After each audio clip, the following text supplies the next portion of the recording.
And there it is, ladies and gentlemen. The Miami Dolphins make it 3 in a row. They survive the New Orleans Saints in Miami 21-17, moving to 5-7. And I know my son is dying for them to win that 6 game so he could continue to say 6-7. I'm like, oh gosh. But anyway, the Dolphins do move up to 5-7 on the season after winning the 3rd game in a row, another 3-game winning streak, 21-17. I welcome the pre-game, post-game crew on here on FTSN with Finn Sammy and Finn Stanza. Both were on the Finn's Faithful podcast immediately after the game. Shout out to George and Jason Sarney and Frank the Tank and Curtis and company that were on the show. I didn't do that. I had to take care of some stuff, and I had to get this show ready. So this is my first time discussing it. But there it is. Lo and behold, 21-17. Just run down these very quick. The projections, the scores that we had here for the pregame with our predictions. We all had Miami winning this game. Let me just make sure. I think we all did. We did. I had it 20-14. Sammy 27-17. Evan 24-6. Tristan 24-3. Frankie 21-17. So shout out to Frankie for right on the money. 12-6 was Greg, and Scotty 17-14.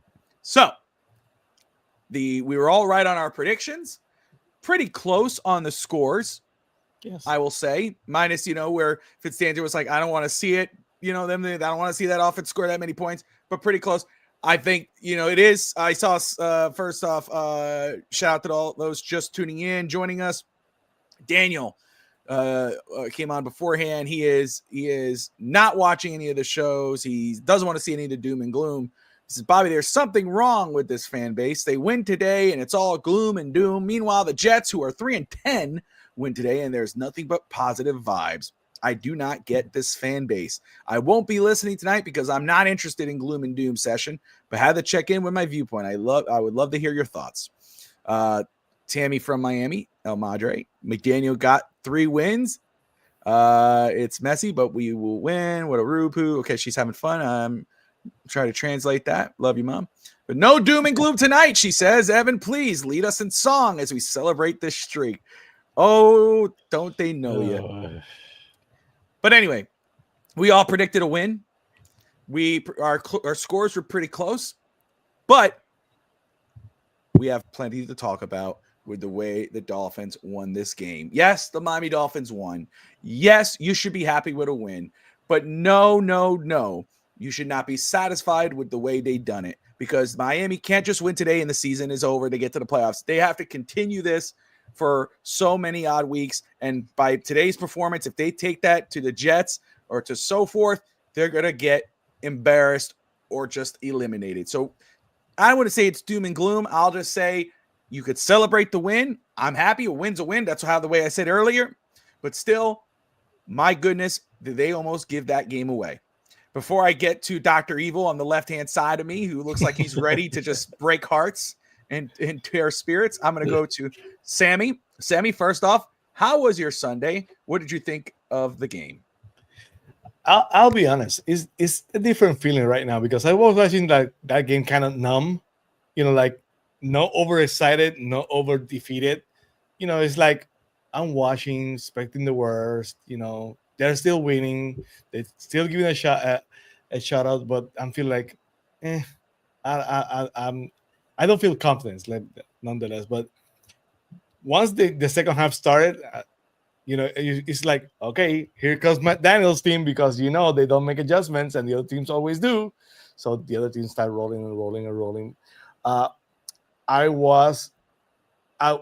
usually would have been mad. I usually would have been kind of frustrated, but I felt kind of confident that they were gonna kind of find a win. It's kind of weird because this team is so weird. If Tua had a good game today, the Dolphins would have won easily. But Tua had an horrendous game, one of the worst games. As long accuracy, not so much decision making, accuracy, because Tua, his decision making is iffy sometimes, but his accuracy is usually pretty okay. But today, accuracy was way off. So, Devon Achane again. What can we say? He's the he's the Dolphins MVP. If the Dolphins didn't have Devon Achane, probably would not have maybe a win or two less, if not maybe more. So I don't know. I said it. I said it once. I said it so many times before. It's not if they win or lose going into next year. It's how they win or lose. If McDaniel keeps making the same mistakes, the same run decisions, and the game plan, and going away from the run, and it happened today again. So the Dolphins won, but Mike McDaniel keep making the same mistakes. So everybody's in the background saying, "No, they cannot win because they want Mike McDaniel fired." Is substance for me. Mike Daniel had a horrendous game today with the decisions he make, and Tua had a horrendous game with the accuracy. So it's a win, but it doesn't feel like a win. It is a win, but it does not feel like a win. Wow, there you go. So there's the first point right there. And then let's see, we're at 622. Okay. Finn Stanza, my brother. There we go. Hey, man. So Miami, they do their job. They get the win. They beat a team they're supposed to beat. I just want to say I understand where Daniel's coming from. Hey, if you take it week to week, yes, you should be absolutely happy and satisfied the Miami Dolphins found a way to win. You should be absolutely satisfied that the Dolphins are still in the hunt. 100%. And I again, to each their own, but I will say, and I defend that because that's your opinion. I get it. If you take it week to week, you should be happy there's a win, and I'm happy we won.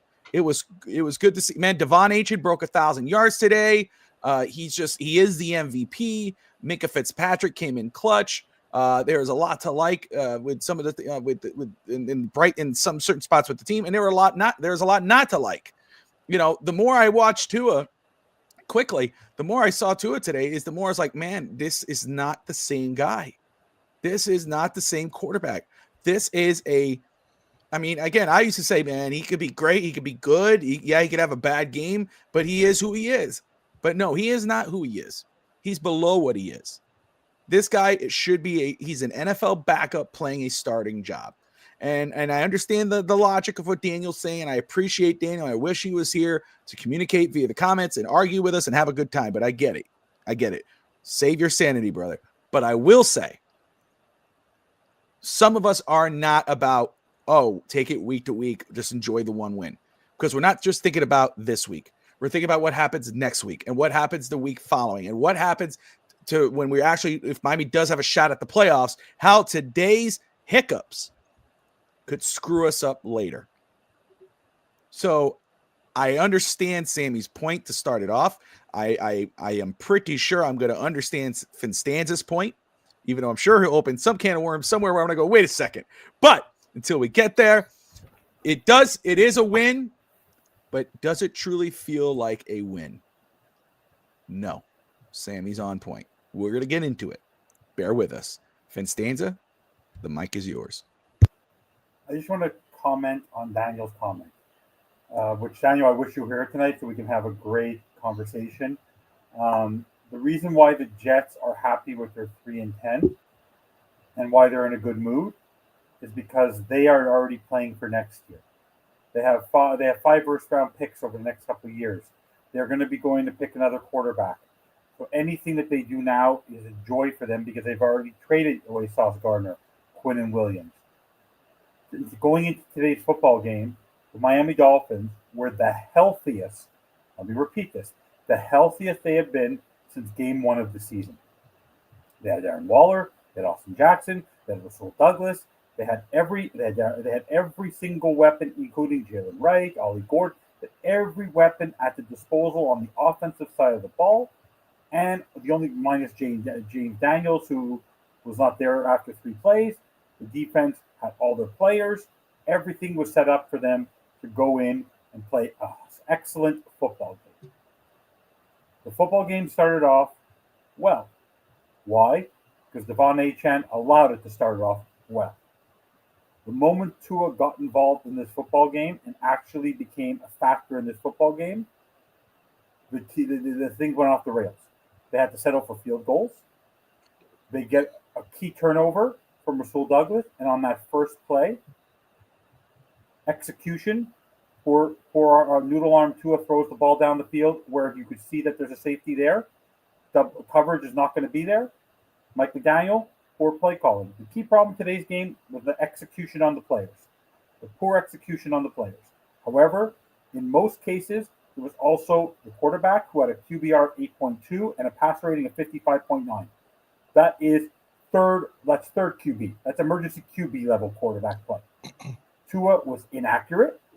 He was given every opportunity by his head coach to do well. And I think, Sammy, you jumped off, but we talked about this on Finn's Faithful, where we felt at one point with Lo-Fi and with Sammy, with Jason and with George, about the fact that I felt that Mike McDaniel was trying to get Tua's stats up and kept on giving Tua opportunities to be successful. And every time he did, he could not convert. And they actually took Devon Achane out of the red zone when Devon Achane made plays today that no other running back except for maybe Jonathan Taylor and Jahmyr Gibbs can make. He was breaking tackles like I've never seen.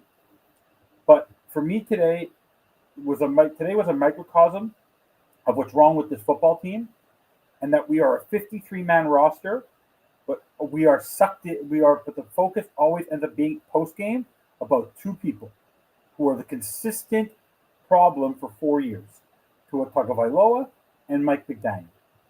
The play clock. Sorry, taking a timeout. Can't win a challenge. What happened heading into the end of the first half, where you have the ball with a minute and a half left, or minute 15 left, and then on the first play you call a timeout. Then on the next play you run the ball. Then after that you let the play clock go all the way down to kick a field goal. What kind of head coaching is that? You don't want your quarterback involved all of a sudden. You don't want him to make a bad play like an interception, like an arm punt, but then you utilize him in the third quarter like he did nothing wrong. So it was very confusing there. Then on a play in the third quarter, you take on a play that was so tight, you waste a challenge on that. You can't win a challenge to save your life. The way that, and I'm telling you, I don't understand, Bobby and Sammy, of everything, as bad as Tua was, how Mike McDaniel, after what happened in Spain on 4th and 1, how with that run skill, Ingold should be cut. I'm sorry, Ingold, Gordon shifting. How you cannot figure out how to get half a 1 yard on a 4th and 1, punt the ball. If you can't figure out after 4 years, Mike McDaniel, how to perform short yardage, you can't be a head coach in the NFL. It's absolutely insane how that's actually possible that you cannot convert. And Bobby, I said this on the pregame show, on George's postgame show. If I had a choice, McDaniel or Tua, goodbye Tua, cut Tua. You will never convince me otherwise that Tua should not be cut. Goodbye, see you later. In my life, I have never a coach. Do you understand this, Bobby? You went to church. I appreciate that you may have not seen this. You know Mike McDaniel had the audacity in the postgame show to blame Devon Achane for dropping the ball on that slant play. That was actually a good play call by Mike McDaniel. The Tua did not throw to the chest within 3 yards of Devon Achane. He blamed Devon Achane.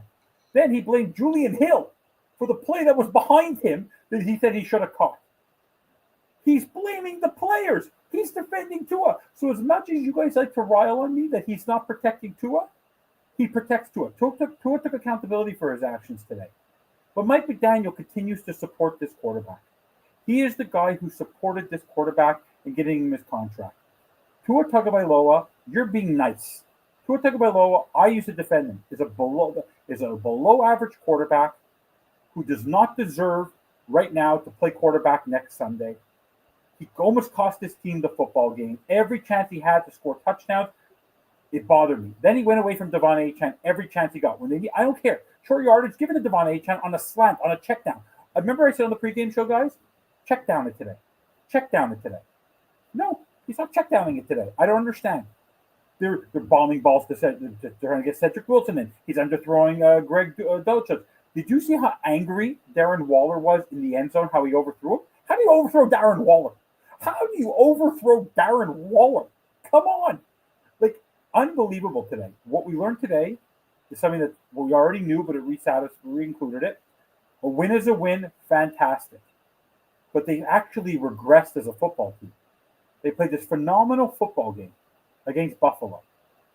Then you go to Spain, you have some issues. You come home, you look at the tape. What could I do better than what I did in Spain? And you come out and you do this? Win is a win. Great. Victory. Fantastic. But as Sammy says, it's not winning that's the most important, it's how you win. And he goes into this locker room. And I believe, Curtis said it on Fifth Faithful, the players should be happy about winning because it's their job. They went out and did their job. But the mistakes that they make, this defense kept them in the game and then kept them in the game the whole time. Taylor Shaw had a better game than Tua, had a better passer rating than Tua, connected with the receivers better than Tua.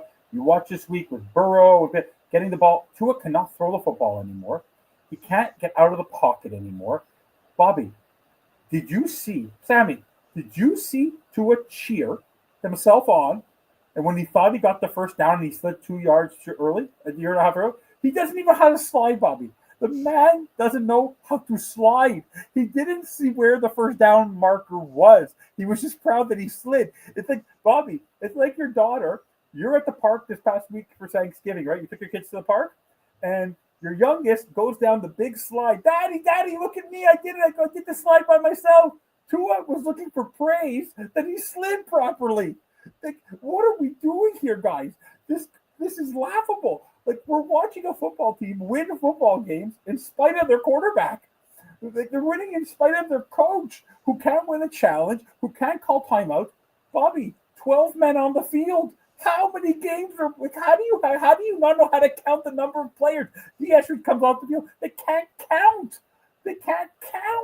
It's unbelievable. They take timeouts because they can't get the play calls in again today. It's unbelievable. Riley Patterson was great today. But I think it was Jalen Waddle touched his finger the ball. Like, it was so Dolphins today. It was just so Dolphins, and it was so close. Like, what are we doing here? It's just so funny. But this team gives you hope. They suck you in, and then they almost lose it. They give the game away. Like, I go, why can't they go step on somebody's throat? Can you at least go? You had all the advantages. You had the warm weather. You were at home, coming off a bye against one of the worst football teams in the NFL that didn't have their best player on the field in Alvin Kamara, a rookie quarterback, and you almost lost the football game. If it wasn't for your defense. Once again, Anthony Weaver. You know what's interesting, Bobby and Sammy? They said it on the show, on the broadcast, because they were ripping through all game, that Anthony Weaver's defense gives up the highest pass percentage of all the average quarterbacks. The quarterbacks have the highest completion percentage, but they don't break.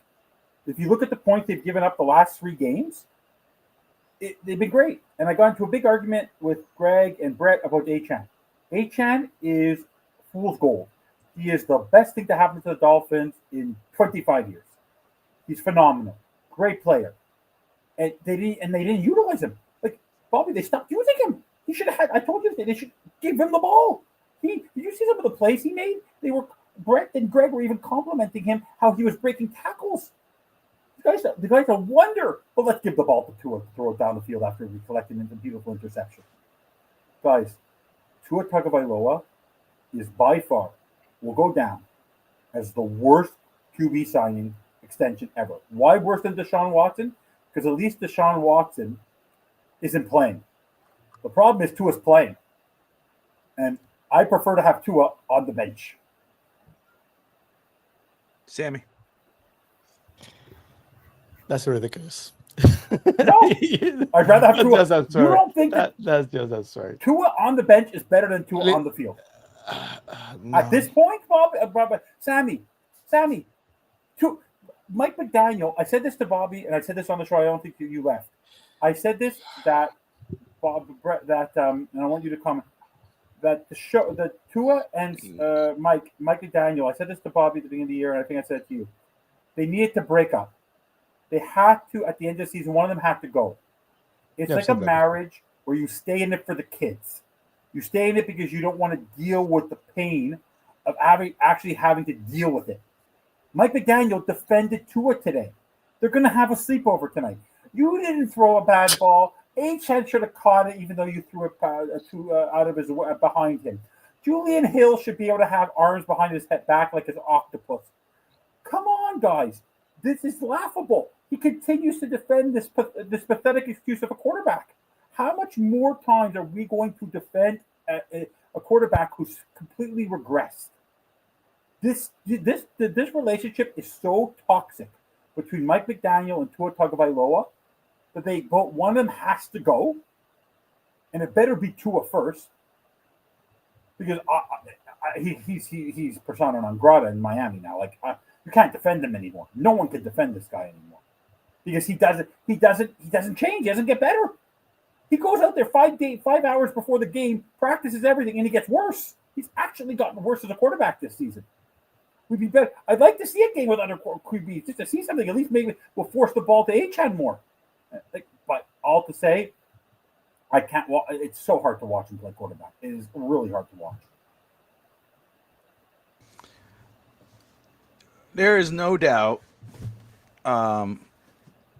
Tua's absolutely regressed to the point where you're right. No one, I can't imagine anybody, and if they did, I'd have to question their sanity to defend that point that he should remain the starting quarterback of the Miami Dolphins in the foreseeable future.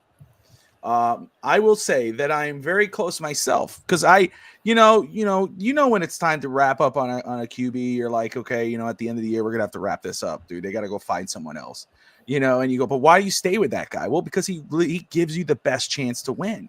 He's your starter. He gives you the best chance to win. However, the more and more I watch and the more and more I think about it, I don't know if that's the case. I really don't believe that's the case anymore with Tua Tagovailoa. He is a liability. Legitimately. I think you could still win whatever games you're going to win if destiny foresees it, however you want to think of it. You're going to win the games you're supposed to win. I think with whoever could be back there, whether that's Zach Wilson or Quinn Ewers. Mm-hmm. Tua is a liability. Mm-hmm. He is not the same guy. He can't run. He can't throw. He throws granny balls. He can't slide. Dude, I've been in reality since we drafted him. I think the reality though is the reality that's come forth is that he does not give you the best chance to win. And I will say, well, again, if you think of Skylar Thompson and Teddy Bird, or Jacoby Brissett, yes, he did. Right now, he's not. He does not give you the best chance to win. For those who are listening, I'm responding to DSG. If you don't see the comments here on YouTube, so yeah, I obviously with Miami continuing to win, they're going to say, okay, well, let's just stay with everything the way it is and let's go. But would it shock me if McDaniel tomorrow came out and said, we're going to go ahead and make a change at quarterback? No. I would welcome it with open arms. Because Tua is a liability. He's not going to win you games. He's going to cost you a game. I don't know how many times our defense got the ball back or made a stop or did something. And then your offense was subpar unless you had Achane, who is the saving grace. He is the best thing about this offense right now. Not Jalen Waddle. And it's not hating. This is fact. Not Jalen Waddle. Not Darren Waller. Not Tua Tagovailoa. Not Patrick Paul. None of those guys. In the words of Sammy, of Finn's TV, Achane is our MVP. Tua.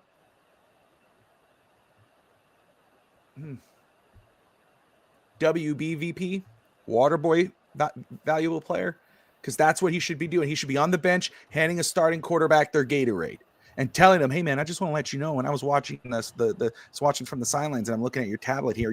This guy was wide open." That's probably what it'd be good for.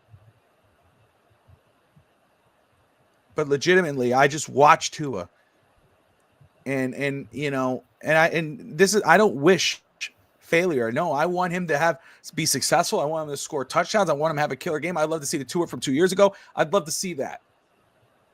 But you just can't. You just can't. I'll tell you this.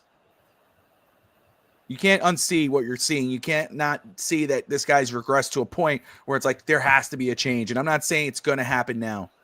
I'm not saying it should. I'm just telling you the change has to happen. They should not go into next season with Tua as the unquestioned starter. It's getting to a point, and maybe to that point, it's getting to a point where Tua shouldn't be the starter going into next year. It would be malpractice of the highest order if you go into next season as Tua as your starting quarterback without some kind of emergency plan or a legitimate guy ready to compete on the preseason and whatever. I don't care. You don't have to get some superstar guy because you can't afford it because you're paying too damn much money. But, hey, if Kirk Cousins is there, you go get Kirk Cousins. If you got to go get another guy who just got cut from his team, you go get that guy. And he's a Tua, you got to compete to him for the starting spot. And if you play like ass in preseason or you play like ass in the first 3 weeks of the season like you did this year, we're going to get you to the bench. Because Tua will cost you a game. He's not going to win you a game. Oh, but he threw that touchdown. He didn't throw a touchdown today, but I'm saying, but he threw a touchdown. Let's be real. It's his weapons. Devon Achane's winning you these games. The defense won you the game. Barely now. They almost gave it up. But yes, there's a curtain call coming, and the curtain call is on Tua. It's just what it is. True Blazer, it looks like Finstanza's burner account says the Dolphins aren't winning a Super Bowl next year. Take the cap hit. Move on. Cut the chain. And again, and I'll tell you, I think, Evan, you're right on the money. I think we all agree that there should be a clean house with this team. We know the season's still going, so it's not going to happen. But I think the first person that absolutely needs to go, or at least there has to be a change in regards of job title, is Tua. Because you could hire any other coach, but Tua's your starting quarterback, you ain't going nowhere, brother.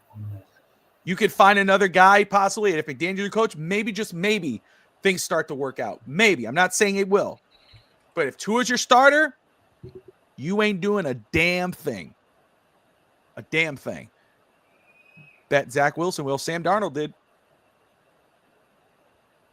Daniel Jones did. Not saying he's any of those guys, but usually when quarterbacks leave the New York area, my man, they do better off. Geno Smith did for a couple of years in Seattle. There it is. There's Geno Smith. It's true. Laugh it up, Jets boy.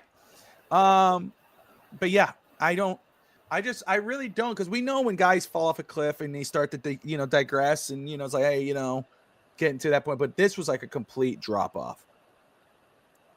Sammy, are you on the or is it come to for you to, because you were a Tua defender, and I know you've been on the edge, like, hey, but are you completely off the Tua train as the starting quarterback for Miami Dolphins? It's a hard decision for me because the financials are way too big. And I get that, but I had to digress. If you are stupid enough, and I don't mean none of you guys, to say, this is Tua. I always knew he sucked. This is bad Tua. The Tua that 2 years before wasn't bad Tua. If you are idiotic enough to say, I always say he was bad, he has never been this bad. This is different. This is not. So if you're moronic no, I'm never saying. I was always right. No, not you. I was always right because I always said Tua was bad and Sia was right. Bro, sis, get that out of here. Tua was not that bad before. Tua's bad now. Now this is bad Tua. Granted, he's done. He's out. So, there's no way you can compare how bad this is right now.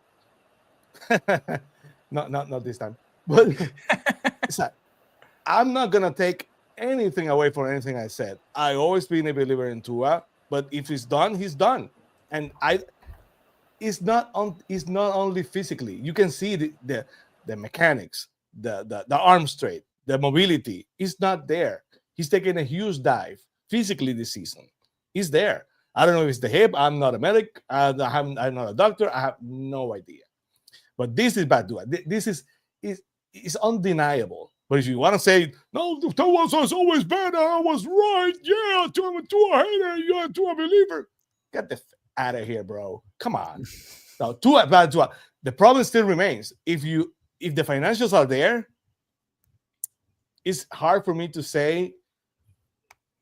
I'm not yet to the point to say let's cut him off today and put Zach Wilson in it because Zach Wilson is so bad. I wanted Mac Jones to be the Tua's backup. I will. Yeah, me and too. That's the way I want it. I don't know why they went with Zach Wilson. No idea. But I'm not sure Zach Wilson is gonna get this team any better right now. If I thought we had a comparable or someone even that could take it a little bit better than Tua, hands down, let's do it. But I'm not a Zach Wilson believer. Queen Ewers, from what I'm seeing, I don't know. I still don't think. I have not seen anything that makes me believe that he's got Tua's bad. But are any of those guys better today? I don't know. If we have the competent backup, if we have Steve DeBerg from the 80s and 90s, it was a backup. He's his career as Tua's backup, an elderly backup. That's what I wanted for Tua too. If Tua's there, get him an elderly backup. Someone who's giving me a mentor. The Dolphins never did that. I would put him in right now. I would do it right now. But with Zach Wilson right there as the backup. So I think you're right. It's hard for me. It's hard for me to say have any confidence in Zach Wilson ever. I didn't not want the guy, but so no, it's I get complicated. it. I want to say very quick. I'm with you too on the contract situation. I'm not ready to say because I don't want to get the hit, but I understand the logic behind. I understand why people are saying that. And I see what you're saying. I think you're on that boat, but you're you're not saying we don't have a better guy, or you still think Tua gives you the best chance to win. Despite what you think, you still think he does give us the best chance to win at quarterback. It's complicated. I'm not there seeing what Zach Wilson is doing. They will have to remove basically Tua because the backups don't get any snaps. So they had to make that call today and say from the season on, Zach Wilson is the starter and give the whole rest for the week. And I guess that's a story. They have to do that. You have to bench Tua, probably make it number 3 because you don't want even to make the backup. You have to make it number 3. Yeah, you emergency quarterback. Season. Yeah. So once you do it, there's no turning back at that point. There's no turning back. You have to make it quarterback number 3, and then you have Queen Ewers at backup. And you basically said, this decision is made. Tua's not gonna come back next year. Let's go with Zach Wilson. Take all the reps, and the only ones that are left are for Queen Ewers, and let's move on. I don't think Mike McDaniel is going to do that. I have not seen enough from Quentin Ewers or Zach Wilson to make that decision. Maybe I'm not smart enough, but over the career the both had, for what I'm seeing, Tua gives me more than Zach Wilson has ever done. So I can get let's give me an opportunity to see. Yes, ideally yes, but again, you cannot put the toothpaste back in the tube if you put Zach Wilson now for the rest of the season. And the Dolphins won today. So if I'm Mike McDaniel, it will take a lot of cojones for him to do it. I don't think Mike McDaniel has the cojones to do that. So for me, I'm gonna say it right now. I'm not smart enough to say from what I ever seen from Zach Wilson to say he will be better than Tua. I'm not saying Tua's good. I'm not defending Tua right now. I understand it, but it's hard for me to say Zach Wilson will be the answer. You have Mac Jones, any other quarterback that at least have been competent for 3 games in a row, for 2 games in a row. But Zach Wilson has never done it. He never did it with the Jets. I didn't understand that why they went with Zach Wilson. Any other backup, Teddy Bridgewater as an elderly veteran, put him in there. Let's see what happens. Maybe he gives us a better chance. But Zach Wilson, for me, is not the answer. So it's hard for me to say let's move on from Tua right now. Good enough. Appreciate the points on all sides of it. We got some comments here. Let's read them and kind of quickly react here. Brother BKL Sports Entertainment. Exactly. Sammy has a point. It's true until I almost spilled my damn drink. They don't need to be better. We need to see what we have. Wilson, Eric says Wilson better arm and runs. Tua has to finish. Go ahead. We had to see what we have. On Zach Wilson is here on a 1-year contract. It's not going to be next year here, so we don't need to see what we have in Zach Wilson. He's not going to be here next year. That's my opinion, at least. Drew Blazer, win what? And I will say again, best chance to win. What are we winning? Listen, I say that because the coaches are thinking that. That's what they're saying right now. Okay, Tua gives us a best chance to win. That's why we're keeping him in at quarterback. The question is he legitimately the best chance to win? Sammy is off the train, but he does believe there's nobody there. We don't have there's no Zach Wilson or Quinn Ewers situation where you put Tua down. There's no belief that they will be better than Tua. Evan is about saying that he does not give you the best chance to win. BKL Sports Entertainment. I literally get it, Sammy, because don't forget there's no debate in here. Just end of season and go after it then. Only the real survive. What is up? True Blazer, I am done with Mike and Tua. Move on from these two. I lived 115. I lived in 2019. Yes. Yeah, we all went through the 1 and 15 season. Greg Camarillo and so forth. He will be great for a game, but terrible the next. That's in regards of Zach Wilson, Russ Morgan, the resident Jets fan here on the channel. Omar, Tua's hip is shot. The doctors need to check his hip. Maybe. I think so in regards of not best chance to win, Evan and I on one side, Sammy on the other, but in regards of he should not go into next year as the unquestioned starter, and Sammy and I are on the point of don't cut because the contract hits. Evan's cut. But unquestioned starter, I think we all agree. He should not be the unquestioned starter. They should bring in some competition or replacement in the offseason. Yes, we all agree on that, I think. Good. We could agree on something. You see, kumbaya, fellas. Kumbaya. We won. Smile. It's not over. We won, brother. We're still in the hunt. 5-7. Wild card. We're almost there. I could sniff it. Do you smell what the Dolphins are cooking? I do. In the hunt, baby. We looked for the graphic. We got it. It's there. Just as the Chiefs. We're one game behind the Chiefs. Hey, you see? I mean, damn. Tua might finish well this season. Next season is another thing. And true. Maybe. Let us jump here and let's talk some Devon Achane for a minute. He surpassed 1,000 yards on the year. I don't have the exact number, but did finish the game with 22 touches, 134 yards, and a touchdown. Was non-factor in the passing game. I think the leading receiver was Darren Waller with 2 receptions, 47 yards. Wow. But Devon Achane, again, you all know how I feel about Devon. Love him. I believe Miami should extend him next season, get it done, bring him in, and this guy is going to be a factor for you, and then build around him. Don't keep Tua should not be the foundational piece you build around. You should just say, okay, let's go with the pieces that we know has a future. Achane's that guy. Achane's the Saquon Barkley. I'm not saying he is that guy, that type of running back, but I'm just saying he's the Saquon Barkley, Christian McCaffrey type of guy that will go to another team after he has a run with his first team and then become an MVP caliber candidate and lead them to a Super Bowl, whatever. So build around him. He's just that damn good. I have no interest to listen to anybody saying they give him the ball too much, they throw him the ball too much, because he's all you got. Did you see? And I love these guys, but did you see Ollie and Jalen Wright? They had a couple good runs, but they weren't Devon Achane. Achane is the sure thing. That's your go-to. And you until you're out of the hunt, you play your best guy, you use up your best guy. Yes. In a perfect world, you're not going to overuse him if you have the talent around him. But Evan, you know better than anybody, we don't have that talent on this team. We just don't. There's no one better than Devon Achane. There's no one more reliable than Devon Achane. So, shout out to Devon Achane, Pro Bowl player, All Pro.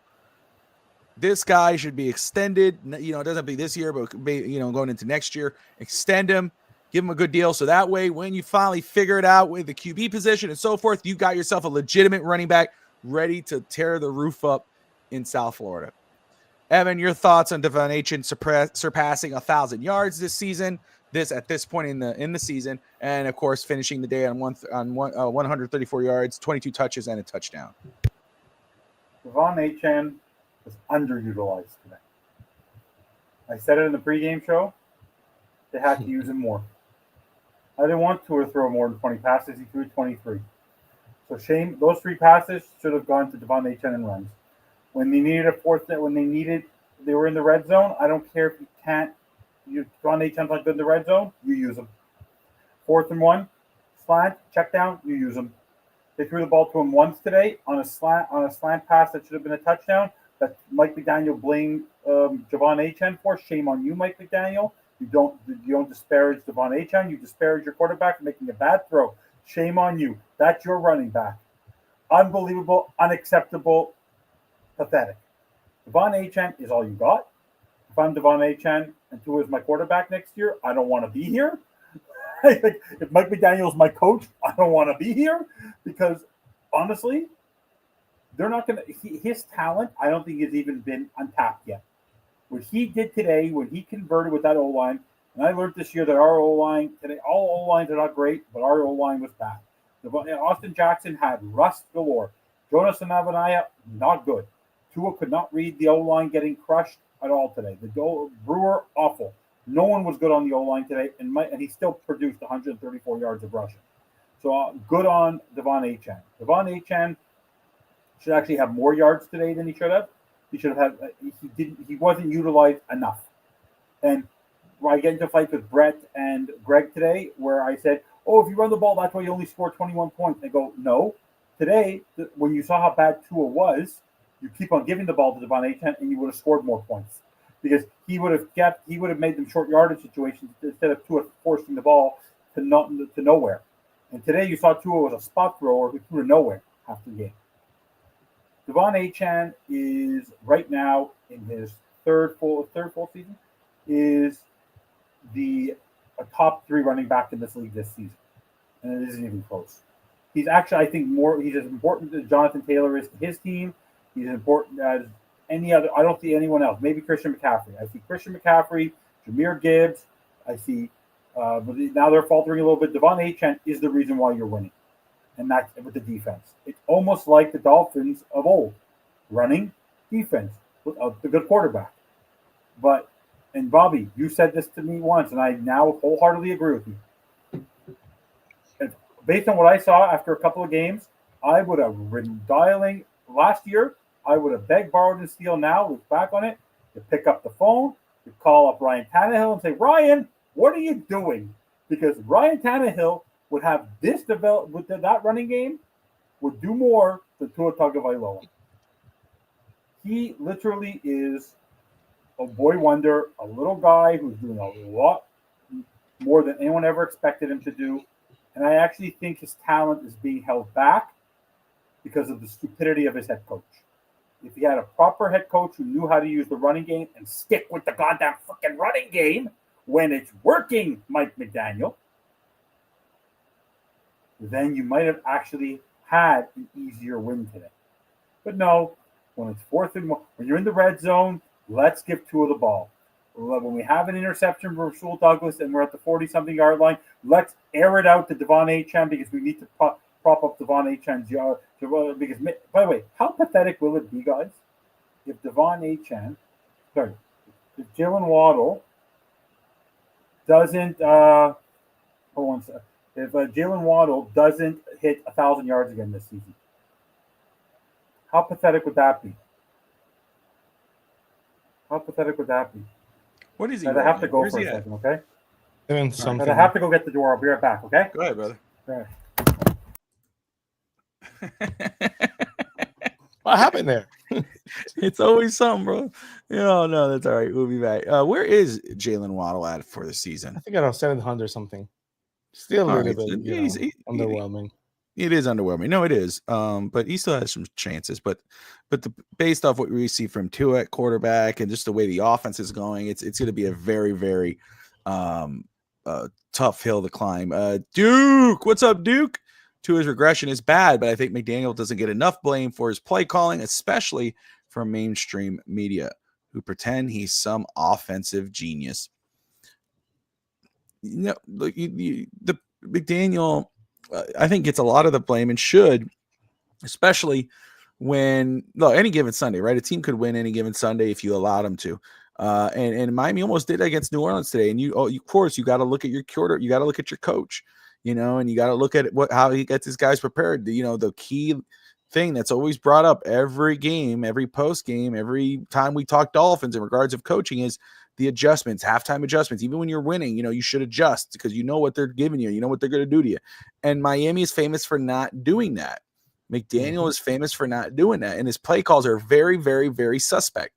He has some very smart play designs, where you go, damn, that was actually really good. But there's other ones where you kind of go, why did you do that? Why would you call that? So I think, Duke, you're not wrong. Tua should get the blame, and it has been very bad.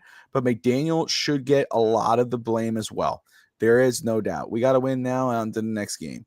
That's true, Eric. 100%. You're not wrong. We got the win. And that's what you want if you're a Dolphins fan, right? We know, again, and you could win and go sneak into the playoffs and still should make a change at quarterback. That's where I am right now.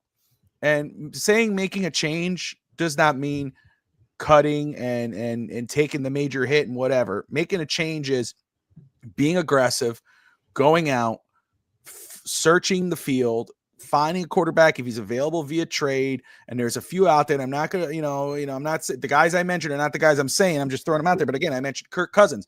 Kyler Murray is not long for Arizona. There's a lot of potential QBs out there that Miami could be aggressive and trying to get to have them compete with Tua. And then, you think of the rookies, should Miami waste a first round pick? Not say waste, but should they draft a quarterback in the first round, depending on who's there when they pick? But realistically, there's going to be a lot of good players in other positions, impact positions that you could go for, but you could look into the third round or the second round and fourth round, whatever, and get a guy and still have them compete, So yeah, Waddle is a bust, saying it since last year, DSG, the March to 500. I see it as the March to 6-7. It's coming. It's like, that's why I'm kind of like, oh gosh. But we asked the question. First off, Sammy asked it on Fins TV. We brought it back up on pregame, and now that we got to see Miami, we seen them play against Washington. We all left very happy with the Buffalo game. We all should have been happy. They beat Buffalo, but so did the Texans. So Buffalo seems, it's a really weird year for the guys we thought were going to be contenders. But you did beat Buffalo, but you almost lost the game against Washington and Spain. You almost gave up the game against New Orleans and Miami. So the question, they did their job. They've won 3 in a row. We asked, are they going to run the table? Could they possibly do it, Sammy? That's a question you brought up on Fins TV last Tuesday with the panel. We brought it up again. But now that we've seen them against New Orleans, freaking New Orleans, Tyler Shock, who, again, was very impressive today. Shout out to Tyler Shock, man. I think this was his first start. Maybe I'm wrong, but I was very impressed with what I saw from the rookie today. But they always give it up. But, even though they won 3 games, do you feel any more confident that they could? I think you answered the same. I don't think they're going to win. They're going to win out or run the table. But how's your confidence level right now after watching them against New Orleans about possibly running the table? The same as always. If I tell you that there's a town in Alaska where it snows every single year for the last 50 years, we were supposed to snow this year, right? So why would it change this year if the Dolphins always go to December and fail to win in the cold weather and fail to wrap up games in January? This team is worse than a lot of teams that have failed that task before. So I don't expect them to do so. To go to Foxborough in January, to go to Pittsburgh Monday night, it's a tall task. I don't even next week against the Jets, it's going to be cold. It's going to be rainy. That's a huge task. If they find a way to go to New Jersey next week in the cold, in the rain, and get away with a convincing win, I might have to say, I might have to think about it. But I don't think they're going to be able to even do that. This team has been kind of lucky that they got healthy at the right time, so to speak. But they were healthy today that they've been all season probably, and they want a squeaker against the Saints. So I I'm gonna ask that question again this Tuesday on Fins TV, just because of the fact that on some parts of the game they're getting healthy at the right time, they're winning at the right time down the stretch. This is what good teams are supposed to do. They're supposed to get healthy to the last phase of the season, start winning the last phase of the season. But that doesn't mean that they're gonna be playing playoff football in January. I don't think they will. It's such a way too tough of a task. Again, New England, Pittsburgh, the Jets, uh, you know, Joe Burrow coming to Miami. The Buccaneers are a playoff team. It's way too much. If they had done one of the games that should have won, if they had beaten the Panthers, had they beaten the Patriots where they had a chance, and the Chargers, maybe they will do as they always do and fight a way to win back into the playoffs. But this year, it's not going to happen. No, I think you're right on. It's gonna be it's you can't. It's just it's hard to envision that. Evan, your thoughts if you're with us.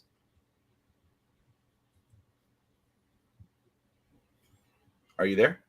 So Cole cannot. He lost his voice. Repeat your question because I got a little distracted about something, but I resolved it. No, I was just asking. The question that was brought up on pregame Vince TV about Miami. I mean, I think we all agree that we didn't see them running the table. But where does where does that meter stand 1 to 10 that you believe Miami, they've done their job. They've won 3 in a row. They're in the hunt. It's not pretty, but if what you saw against Spain, what you saw here today at Hard Rock, what we saw against Buffalo, you add that up, you look at this football team. How are you feeling about Miami potentially running the table and maybe really getting to that point where they could possibly see a wild card spot? When the season started, we all looked at that. When the first game took place, we all looked at that game going, Mike McDaniel had all offseason, and this is the performance of his football team.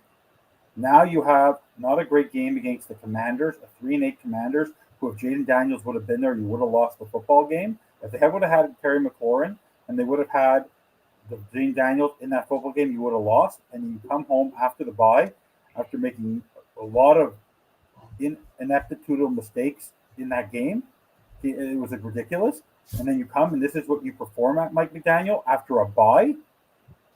The rubber, I said it 2 weeks ago. The rubber hits the road. They're going to MetLife Takeover in the cold in December against the Jets, who are playing with house money, who don't care about winning this year, against Tyrod Taylor, who gives the Miami Dolphins fits. Next week, all comes back to reality. Back to reality. Go gravity. Mike, I'm telling you. Oh, you had the right attire for that. Keep going. Come on. Yeah. Come on. Bring it. Now, next week, you said, Bobby, that Tua Tagovailoa is a liability. Tua Tagovailoa, mark my words. He's the starting quarterback in next week's game. He will cost you this football game. He will be the reason why you lose. It won't be the defense. It will be Tua Tagovailoa. The man's average QBR today, for the season, Bobby, is almost 31. He had a QBR today of 8. His average passer rating is in the 90s. He had a passer rating today of 55. His average percentage of throw is close to 70. He threw 50 today. The quarterback has gotten worse game after game after game. They played well against Buffalo, and then they crapped the bed against the 2 bad teams. When you're supposed to put a step on their throat, Tua Tagovailoa is only proving our point that he is a below-average quarterback who needs a new place, which I begged for last season. Mike McDaniel is a very bad evaluator of quarterbacks. Why? He developed Skylar Thompson for 3 years, couldn't do anything with him. Had Teddy Bridgewater, a veteran, did okay, but couldn't maximize him. Chose Mike White, didn't do anything with him. He's the one who chose Zach Wilson. He said, I don't need Mike White anymore. I'm going to go select Zach Wilson, the 3rd quarterback for the Denver Broncos, to be my backup. I don't need to use him. I have Tua. Tua, it wasn't your fault. It's Devon Achane's fault. It's Darren Waller's fault that he's not 7 feet tall. It's Julian Hill's fault that you threw the ball behind him. It's not your fault, Tua. It's okay, Tua. You're going to be okay, Tua, because I'm here. As long as Steve Ross likes him, and I invite him over for a threesome with you, I'm still going to be. You're still going to be our quarterback. So you still got another season. I'm telling you right now, Bobby, go listen to it. He threw Devon Achane and under the bus. Who was the guy? Who decided to let Tua throw that ball when you should have run with Devon Achane when you got the interception for Rasul Douglas? Who was the guy who had the play calling not to have Devon Achane on the field in red zone or on 4th and 1? Who was the guy who told Tua, I don't trust you all of a sudden and I'm going to knock the clock down like I'm Tony Sperano to go for the field goal, take the timeout with 1:15 left, then let the clock run to go kick a field goal to get out of the half, when you know that every time we come out of the half, we don't adjust. I didn't say that. Sammy said it. And you have an awful drive from your defense, and now you're playing. Tua needs to basically wake up his defense and take another big score lead. What did Tua do in the second half, Bobby? How many points did we score in the second half? If I remember correctly, we scored a total of 5. 5 points. 5 points. Second half. None in the third quarter. 5. And 2 of them were thank. So that's Riley Patterson and Minka Fitzpatrick, who saved your keister because that would have been a tie game. What did Tua do in the second half? Nothing. And what did Mike McDaniel do? Use Tua more than he used Devon Achane. And what happens, Bobby and Sammy, when you use Mike Tua more than you use Devon Achane? What's likely going to happen, Bobby? Lose. Thank you. So, next week, Jets, MetLife takeover. Miami has the Dolphins, the worst football team, as long as Tua and McDaniel are on the field, calling the game, throwing the ball. We're never in control, because when you say Miami, you say a toilet bowl. Stick to rapping. I know, I'm not very good at that. Mike, what do you want from me? All I can tell you guys, come on. Bob, Sammy, you even said, Jets, that's where it ends. You even said it last week. It's where it ends. It's as clear as day. You're adding Tua, but Bobby, you're taking Tua, who's the worst you've seen, because even then, even in all the years, I have never, in all the years of Tua Tagovailoa being the quarterback of this team, even going back to the first year of Flores as a rookie, where he was a rookie, he's never been this poor. He's never been this indecisive. He's never been this inaccurate. Bobby, he can't make 2 or 3 pass throws down the field. He can't hit a 6'6" He cannot hit a 6'6". Bobby, remember I told you that before the game, he takes the ball and he throws the ball like it's everything on him. He threw an air ball to 3 guys like it was a Hail Mary going into the half. Yep. On the first down, if that was the arm punt to end the half, fine. Nope. What was that? It was first down. And it's not like a Waddle had a step on him. You could see that the safety was waiting for the ball. So it ends next week. I'll tell you now, I don't predict the Dolphins winning next week. No chance. Because Tua Tagovailoa will be your starting quarterback. Now. Just as a revenge game. And I said this on George Finn's Faithful podcast, and I'm actually mean it. And I mean this in a really strategic way.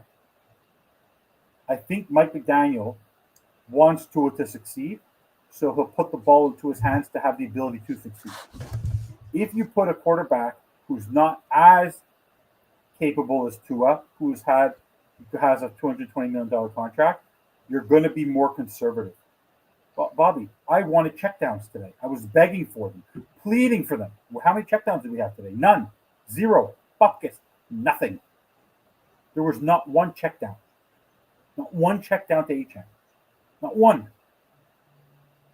That would have given you some momentum. Keep the ball moving down. No, let's bomb the ball.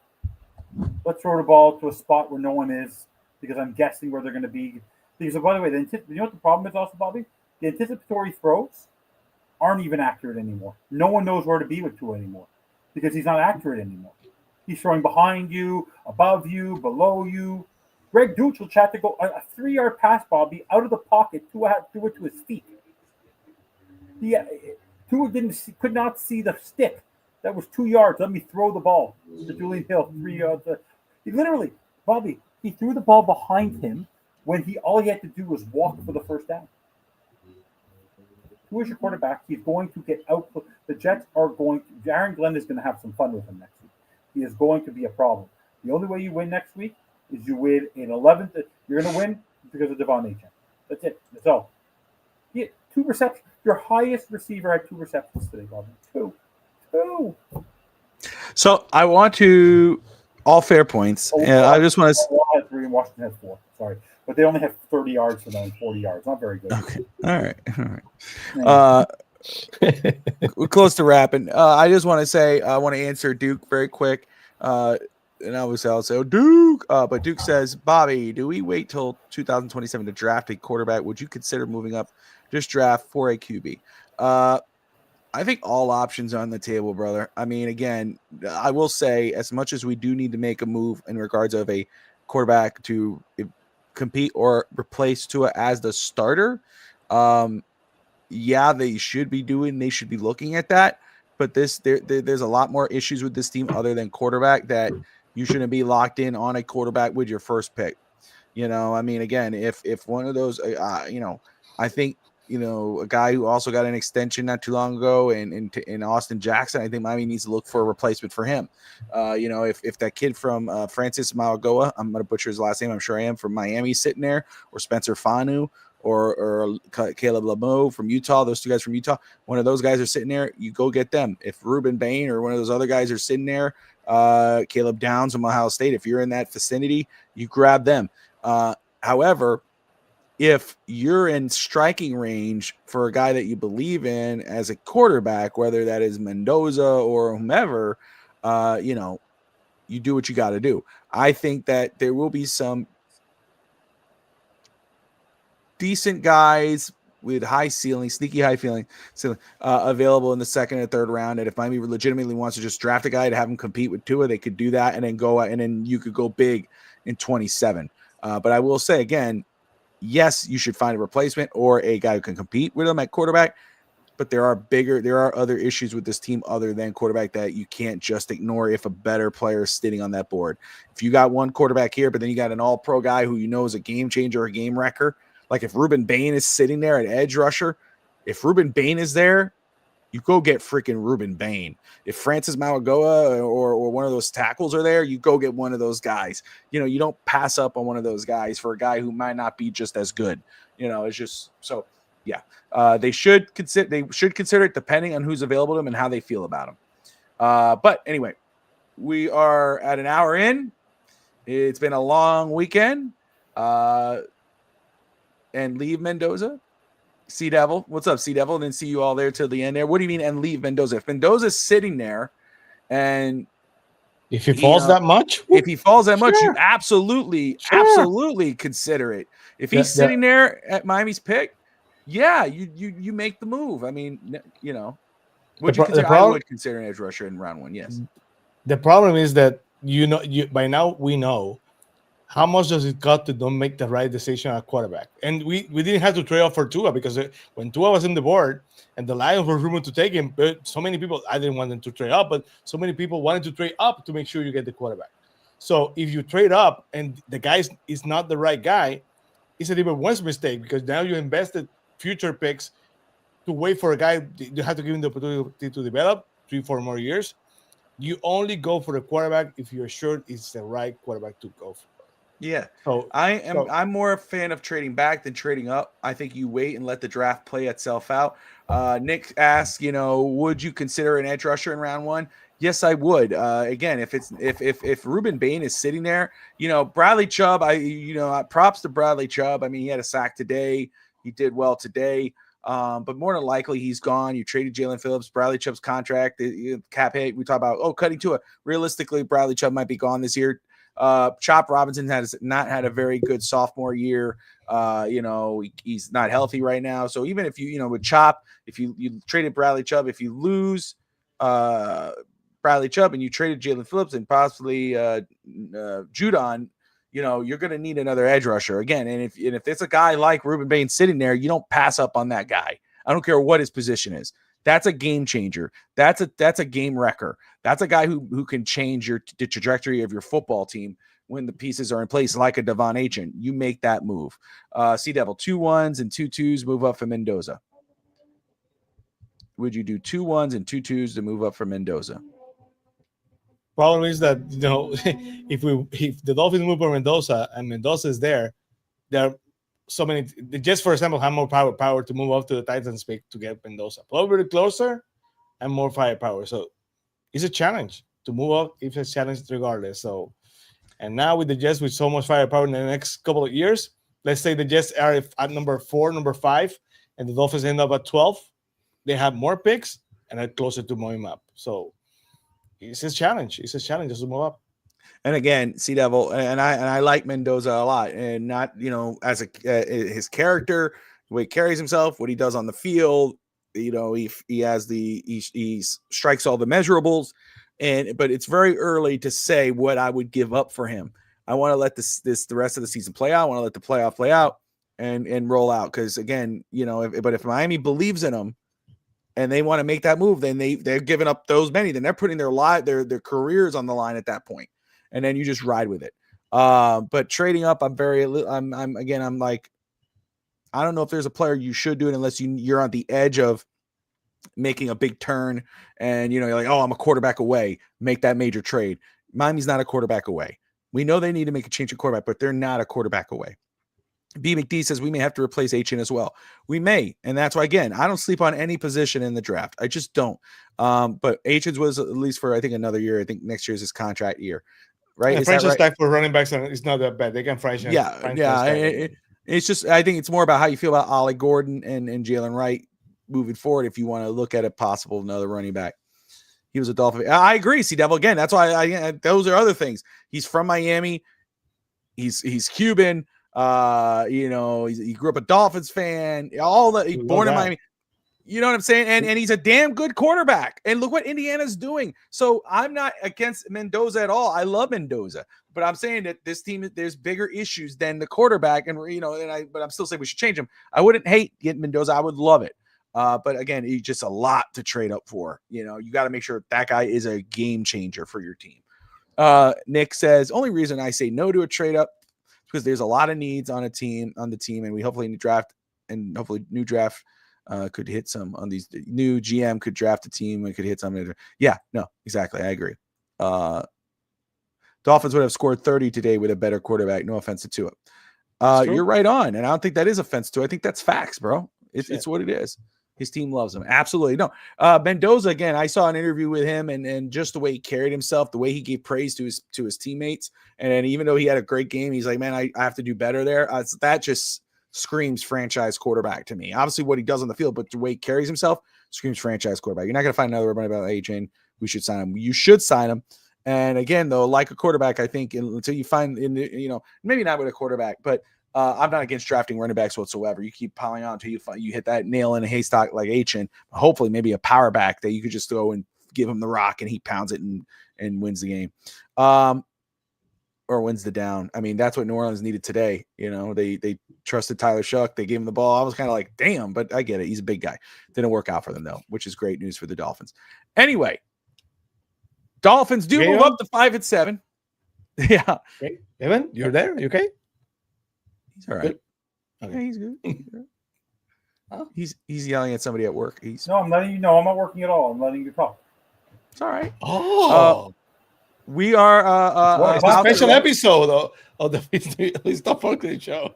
No, I'm actually listening to what you guys have to say. I've expressed myself. We could do a final. I'll let Evan start with this. I will say, if you want to do an early grade, you can do an early grade. It's still early, but incomplete. It is incomplete, but I will say, right now, honestly, it's not good. It's not C or it's not C or higher. It's C or it's a D or lower. I'm going to say it's a D. And I love Ollie Gordon, and I'm a fan of Jonah 7A. And again, I think he's on the wrong side of the line. I do blame coaching staff for that, but I'm going to say right now it's a D, Duke. That's me. Evan, do you agree on the grade for the draft so far? The Dolphins draft class? Yep. D minus. I think it's pretty a D minus. There you go. No, like the whole, but I think the entire McDaniel era is only good, is only strong because of Devon Achane. Everything else has been. I love that. Are you? That's the question. Are you? I love that. Cyber Did you see his Monday. face? I'll Do you be see honest how he with you, contemplated? He's like, no, like I know. How I do you think know? Cyber Monday stuff. Is he or she washing right now? Is he getting the heads up No, that of he's course getting not. fired tomorrow? No, but I'll be honest. I'll be very honest with you. It's really. C minus for me too. I'm not impressed. I'm not impressed with anything except Devon Achane. Name me a player who's had a real impact on this football team, a systematic impact on this football team since Mike McDaniel took the job. None of them. Devon Achane. That's it. no doubt. And I will never forget. By the way, like I told you, the one thing I want, and I said this very clearly on Finn's Faithful, and I want everyone to hear this and hear me clearly. If I had a choice next season, in 2026, to give Champ Kelly and Mike McDaniel a shot, or have Tua Tagovailoa as our quarterback with a new GM and a new coach, I will take Mike McDaniel and Champ Kelly. I cannot watch him play quarterback anymore. He is by far the most frustrating quarterback I've ever watched on this team going way back. Because if you go before him, Josh Rosen was a guy who came in. Ryan Fitzpatrick was fun to watch. Ryan Tannehill had a 7-year time here, but it was time to move on. It was time to move on. But he was not drafted as high as Tua was, and we didn't tank to get him. He was the first quarter. He was not a top quarterback in that draft class. But whether you have Matt Moore, I'd love to have Matt Moore as our backup now. Oh my God, would that be great? Like all the previous quarterbacks we've had, it's just like Bobby. Ron Achane broke a record now that Ricky Williams had. Like he's tying Ricky Williams. This guy has a star running back with him. A number one. He can't find Jalen Waddle. He can't find Darren Waller. Like how hard? Like you had players today to get the ball to. Like this quarterback. It's like I'm take responsibility. I need to distribute the ball better. No, you need to throw the ball better. You need to actually give a crap. He doesn't look like he cares anymore. He doesn't look. Bobby, when you throw that interception, you played sports, Sammy. I played sports. Bobby, you've coached sports. We all play sports. If you strike out in playing baseball, or you miss a last-minute shot, or you give up a bad goal, or you may throw an interception, even when you're playing pickup football, you'll kick something, you'll throw something. My bad. But guys, doesn't he realize that his career is on the line right now? Like, yes, he has the money, but he loves playing football as much as he does, and he doesn't know how to slide and all this kind of stuff, and he was willing to get concussed for it. Don't you realize that you're ruining your own career by the way you're playing this season? He's acting clueless. He's acting clueless. He looks ridiculous. Remember, Bobby, last year we were all criticizing in the last game when we got all upset. Remember that game where we were at the Jets and he had a concussion, but he had the ability to fly and he was wearing the sunglasses and staring at the sky like this? Remember that? Like, yep. The guy looks, because I think Bobby, Sammy, you even said he's not stupid. He's not stupid. He's an educated guy from a very, very cultural family, cares about his community, went to the Joe DiMaggio Hospital, supports the family. I don't get why he's so clueless. He's talented instrumentally. He gets on the football field, and he's the dumbest quarterback on the field. It's Bobby. If I'm a quarterback and I have Devon Achane and I'm not playing well, give him the ball. Mike, give Devon Achane the ball. I don't want to throw it. No. I'm going to win. I'm going to do it. I can do it, guys. I can do it. Bobby, I'm going to tell you this right now. The thing that has upset me most in the 4 years that we've done this together, I need you to personally apologize to Chad Pennington. Because you putting Tua Tagovailoa in the same conversation with Chad Pennington, because Chad Pennington was a good game manager. Let me finish my thought. Tua could be an excellent game manager, but Tua plays beyond his britches. He plays bigger than what he is, and he continues to do it. He does plays and he makes decisions as a quarterback that he's incapable of being. He's striving to be something that he's not instead of admitting what he can be, which is an excellent game manager and distributor of the ball who's supposedly accurate and can have a decent career in this league. No, I need to be the best. Sorry. Don't apologize, but we just don't. If I had $1 for every time Evan told me to say it, make an apology, I'd be very rich. To Chad Pennington. Okay, that's just stupid. Come on. Anyway, Wouldn't look, he be better? Wouldn't he be better? How many years did Chad Pennington play for the Dolphins? Hmm? How many seasons did Chad Pennington play for the He Dolphins? was near the end of his career. What did he play? 2? No. 2 or 3? Yes. 2 seasons. One. He came unexpected, had an okay year. And Then he the did well in the expectation. playoffs. Wait. Then the expectation were there, and he crapped the bed. Yes. So don't tell me Chad Pennington is so good. It's uncomparable. Don't give me that. Come on.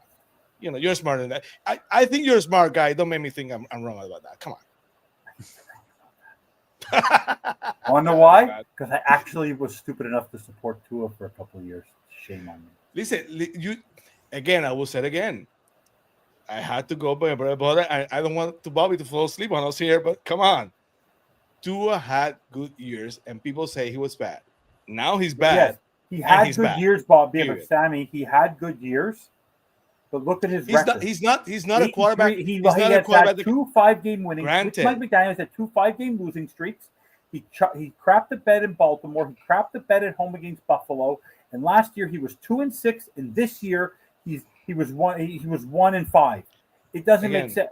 The man has regressed. Do you remember how many games the Dolphins did enough to win on offense, and Josh Boyer defense just gave up third and Boyer after third and Boyer after third and Boyer, and the Dolphins lose the game on defense? Because I remember. And the last 2 years has been about the defense. Yeah, exactly. When Tua's had his contract. I grant you that. Tua's contract is the biggest problem because had he not got this contract, I think he got comfortable. You guys, you know when you do that, like you're in your job for so long, and then you don't have that sense of urgency. Tua does not look like a quarterback with a sense of urgency. He looks like he's just going to play. He doesn't look like he cares about winning anymore. My bad. Yeah, the optics are not good. I grant you that. The optics are not good, and sometimes he's clueless, and it makes me just mad. I will say, I think B. McD had a good point though. Chad Pennington was throwing to Ted Ginn and Anthony Fasano, so I will say that's true. So point there. I wouldn't have allowed anyone to bad name the great name Anthony Fasano. Come on, I love Anthony Fasano. He's better than any tight end we have right now. So it's true, but yeah, he could catch with his hands tied behind his back. Yeah, he could. Yes. By the way, I must say, guys, as much as we ripped Julian Hill, he's been good this year. He's blocking like a ton. But Bobby, I thought the same thing, and then he made something stupid today. What was it? It wasn't him. And then, wow, he's really been good. And then Bobby, the job actually was to us fault. I have a serious question, Bobby. Though I've actually a very serious question. What is the point of Alex? What has he done this season or last season? Who? What is? He's taking up a roster spot and he doesn't do anything. Who? He doesn't block. He can't get the first down. 2 years ago, Bobby, they'd hand him the ball or Durham Smith the ball behind center, and they get the yard.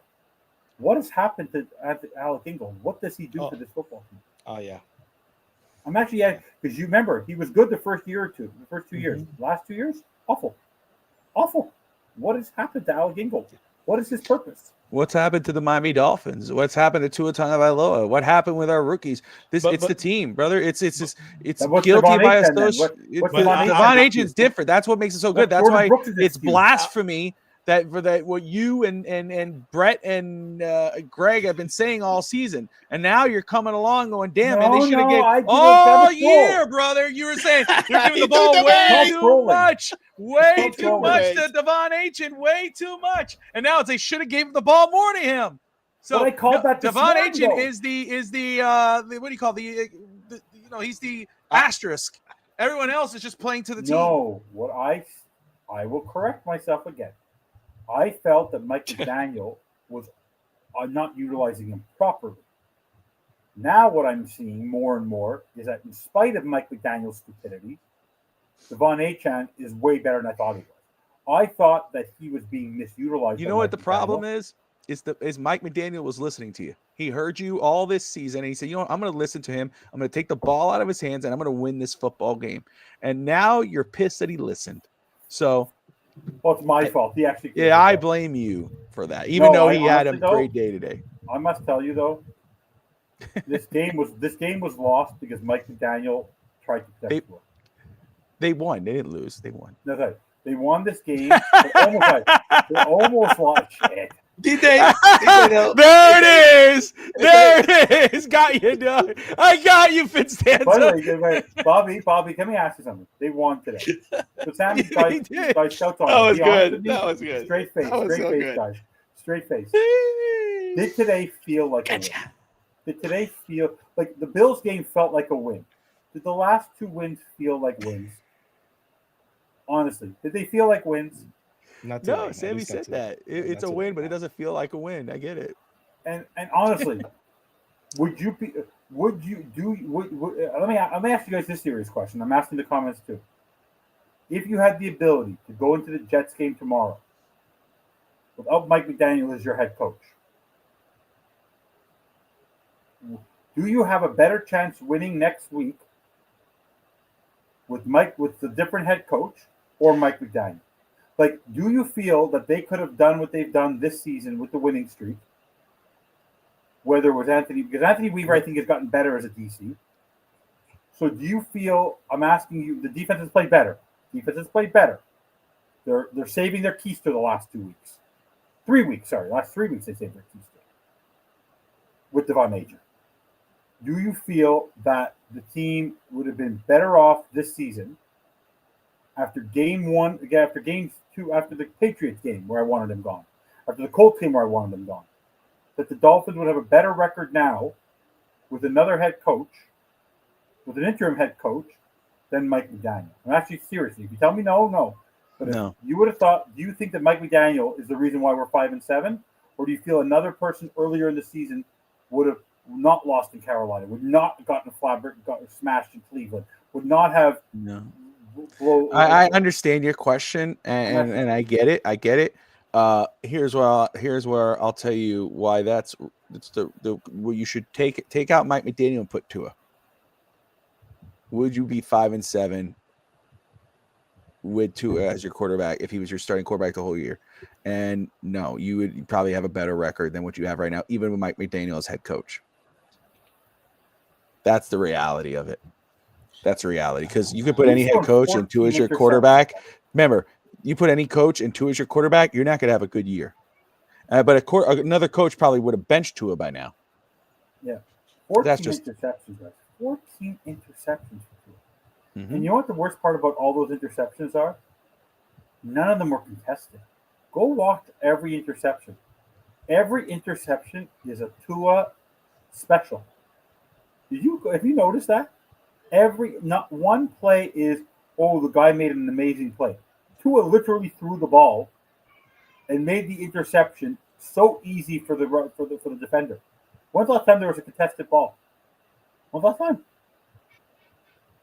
There's no contested balls. They're all gimmies. They're all bad throws. Not a deflection. It's not a tip. It's Tua basically handing the ball to the other football team. And that's why for me is, Devil. And again, I will say, I'm not saying, let's ride with Mike McDaniel next year. No, I think you need to take a very hard look at the coaching style. I think they should have blown it all up at first. But if they don't do that, you ask the question, if McDaniel was not the coach, do you think the record would be better? Should you walk into next week? But no, you would have the same record or possibly worse, because the same thing is that Tua is your quarterback. That's it. And there's other issues with this football team besides Tua, but Tua has regressed. And so you'll have the same issues. The only difference would be with another coach, you more than likely would have benched Tua by now. That's the difference. Shouldn't a coach, like the same way if you're Sammy, if you see somebody, a teacher, let's say you're a teacher, if you see a student struggling, you're gonna get him the help he needs, whether it's a tutor, you're gonna meet with the parents, you're gonna do whatever you can to get his grades up. The head coach cannot be that dumb enough to see that his quarterback has regressed and has done nothing this season to improve it. But Or here, see, like to play around with it, you win in spite of your quarterback. No, let my quarterback bomb the football. Okay, on let first down. me ask you this. You say, yes, right? In that scenario, student, a kid, whatever, whether it's coaching a team, a young team, like I coach an 8-year-old basketball team, I've done religious education, I've done different things. So we've all had those situations. We all have kids, and so yes, right? You do what you best to help them. But let me ask you this. On a football team, professional football team, grown men in season, what could McDaniel do to make Tua better in that type of scenario, in your opinion? What would Coach Finstanza do with Tua to make him have a better game? When a guy knows that it's his job, you don't feel that weight. Kyler Murray sitting on the bench. Jacoby Brissett starting. Tua Tagovailoa has never felt in the Mike McDaniel era that his job is in jeopardy. That his livelihood of playing the game that he loves has ever been in jeopardy. Why? Star quarterback in high school, got the ball in the national championship, and then got the reins from Jalen Hurts, and Jalen Hurts had to switch schools. Top rated guy in the draft, drafted. First year, got pulled for Ryan Fitzpatrick, and it's been his job ever since. Mike McDaniel propped him up and never brought him back down to earth. In one of these dumbass games, I don't care. You sit him for one game to say, you want to know what, Tua? You're not performing well. But watch the game, go look at film, light a fire under his ass, and bring out the warrior in him. No. Tua is basically learning as he goes and trying to battle it every week. And I'm sorry, when a guy plays hockey, Bobby, when people play hockey or people play baseball, you don't have to. If you bench him for a game. Here in football, you don't have as many games. But Tua right now, the way he's playing, he needs a wake-up call. In every other sport, Pat Riley, he benched Patrick Ewing, he benched John Starks, he benched Shaquille, he benched Wayne. If someone's having a bad game, you sit him and you give him a break. Tua Tagovailoa has never, ever, ever, ever, ever been taken to task by Mike McDaniel. And in every sport, I don't care if you're LeBron, I don't care if you're Jordan, I don't care who you are. Tua's can't even hold their cleats. If you're having a bad game, you sit them. Unless they're getting killed. Today, Tua Tagovailoa almost cost you the football game. Carolina, he cost you the football game. Cleveland, he cost you the football game. He has been awful. Awful, awful, awful, awful, awful. The same way Jared Goff is costing his team football games in spite of Jahmyr Gibbs and the poor coaching. Right now, Jared Goff, you're not going to bench because he's won a couple games, got to an NFC championship. Tua can't even win a freaking playoff game. One sit. Give him one sit. Wake his ass up. He's never felt the heat. So you answered. You're saying two different things here. So not two different things, but in two different topics, you've brought up two different things that. Already benched. He's benched. He benched him in the second half. After the game. But you can't bench him right now. You can't because the team sees him as the best chance to win. But that's not going to help him play better. No, it will not. No, it won't. Will. It lights a fire. Evan, he's regressed. It has nothing to do with mental or anything else. He can't throw. He can't run. He has nothing to lose. You have a lot to lose. To the Dolphins, you're mathematically still alive. You got a lot to lose. That's the thing. In game 4, Carolina, Bobby, in any sport, why do people get benched in hockey? If Marshall's doing this to mess with me? Maurice will sit him. Can I ask you something? Can I ask you a serious question? Because you love to ask serious questions. 30 minutes ago, I was about to wrap it up, but and they said, I was like, oh, we've gotten through a lot. We're doing good. Bobby's not taking the bait. Are you doing this to mess with me? Like, be real. I'm actually being freaking serious. No, come on. Are you serious? On Scout's honor. Because you just said, wait a second. Scout's honor. I swear to God, I'm telling you right now, in any sport, Bobby, you've coached basketball with your kid. I understand they're young. When a kid is struggling, or a kid's having a tantrum, or a kid's not behaving, or a kid's not, you put them in their place. When is ever Mike McDaniel, Bobby? I could not believe my voice. You kept on saying, "Oh, Mike McDaniel's done with Tua. He doesn't care. He doesn't need Tua anymore." Devon Achane dropped the ball. Julian Hill dropped the ball. I swear to God, it's there in video. It wasn't Tua who dropped the ball. I'm going to be honest with you. Maybe he's doing what you want him to do. Maybe he's trying to make Tua not lose his confidence. You're saying, what you do with a kid? You said, what would you do with your kids? Wouldn't you say, hey, you know what, man? He got the ball in his hands. $50 million kid. You said a kid, bro. And go ahead, go ahead, Sammy. I have a point, but go ahead. If I may. Yes. Okay, we are evaluating about what we know. We don't know what goes behind the scenes. We don't know if my dad said, "Listen, I saved your ass out there. Those people are ready to jump your ass, but I'm behind you. But time's running up for you and me. If you don't do this, we're both out of here after the season." We don't know the conversations they have behind the scenes. We are assuming that Mike McDaniel says, "Oh, I love you, buddy. Keep doing it. You're great." But you don't know. We don't know if Mike McDaniel behind the scenes saying to listen, time's running up. You better pick it up. I defend your ass, right? That press conference, but you and I both know, you're costing me my job. You're safe. I got you the $50 million contract. I'm not saying he said that, but I'm out after the season if you don't do better, because we only go by what we know, and we don't know what we don't know. We will, and we never will. We never will, because Mike McDaniel, as you say, you have a strong relationship. If you have a strong relationship, you tell people the truth. You might defend them. I've done that before. I've done that with friends. I've done that with coworkers I truly believe in. I defend them. No, you're right, whatever. Yes. And then we go to the office and say, listen, I defended you outside, but you and I both know you're wrong there. You need to pick it up. I've done that before. I don't embarrass it in public. No. I defend it in public, but I tell them the truth inside. Why is he throwing on Devon Achane? Why is he throwing? He's only throwing his other team. He's throwing his other players under the bus. Maybe maybe he knows what works for one player and doesn't work for another. Maybe that is holding Achane accountable, saying you got to catch those type of balls. And his perspective. That's from the silence. Tomorrow you see the tape and says, "Thank you for that. I'm gonna take that as a compliment." But maybe that's why he's from the silence, and then he see the tapes, and tomorrow say, "Listen, Devon, I'm sorry, I was running the bus. You were right." You don't know that. You don't know that. We just don't know.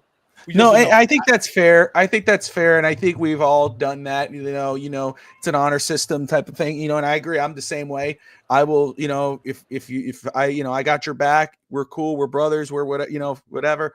Done that with you do that with your kids, you do that with your wife, yes. You do that with your friends, your family. You stand by their side. You even when they're wrong, you back them up. And then when you get behind closed doors, you're like, hey man, that you need to straighten that out. That's not cool. Yes, don't do that again. It's just we've all done it, and they've done it to us, and that might be the case. Why did he throw to Achane? Well, he should have caught that ball. Maybe Achane could handle that type of coaching. Maybe Achane should have caught that ball, even though it was a bad throw. It's true. That's how great he is. I will say, too, Evan, you brought this up earlier, and again, I hate to say it because I don't want to question Tua's character or whatever, but you said this earlier, and I think you're kind of right on a little bit. First of all, I do believe McDaniel has lost faith in Tua. It's just, what are you going to do? He's your guy until he's not. I see a whole different side of it. I don't see McDaniel, it's just, he's going to do it. He's the coach. He doesn't want to show open rebellion. He doesn't want to show that, hey, where I'm at war with my quarterback. He's not going to show that. He's your quarterback. You're going to try to bump him up until he does something good. If not, you're going to ride out because you want to look like the better guy. You say, you bring up great points. Why does Tua smile on the sideline? Why is he doing this and that when he's throwing an interception? It looks like he doesn't care. He's already paid, brother. He's got that guaranteed deal. You can't cut him unless you're going to take a big hit. And guess what? He still gets paid. That's why you see that out of him. At least that. I hate to say that, but you brought it up earlier, and it's like that made a lot more sense as to why that's the situation. Go ahead, Sammy. I'm sorry. And I think that's basically what I've always been saying. That's the kind of guy he is. That's his personality. I don't agree with him. I would rather see Dan Marino yelling at the lineman, if you don't block him, I'll block him. That's the guy that I like. But that's what Tua is. Remember that time when everyone said, no, he's lying on his ass. No, he's not. That's the guy he is. And that's the part too that makes me mad. I want a guy that will go to the sideline, and say to Tyreek with 1 and 2, listen, if you don't do it the right way, you keep dropping balls, I'm not going to throw it to you. And then forget about Tyreek, that didn't happen. He could feed him in the ball. That Kansas City game, it cost us the game. One time after the other. But it's the truth. That might be the kind of guy Tua is at the end of the day. And, I'd rather have Dan Marino again yelling and screaming at his lineman.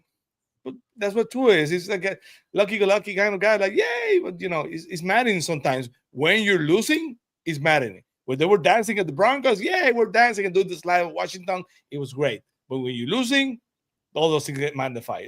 It's really annoying.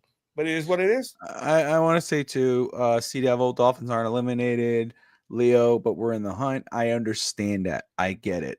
And that is why I don't think Miami wants to make, or, even if they wanted to, they're not going to make a change because in their eyes, Tua gives you the best chance to win or continue to win. But do you guys have faith in going into next season as Tua as your unquestioned starter? What you saw today, what you've seen this season, how many interceptions now, Evan? 14? 14 interceptions.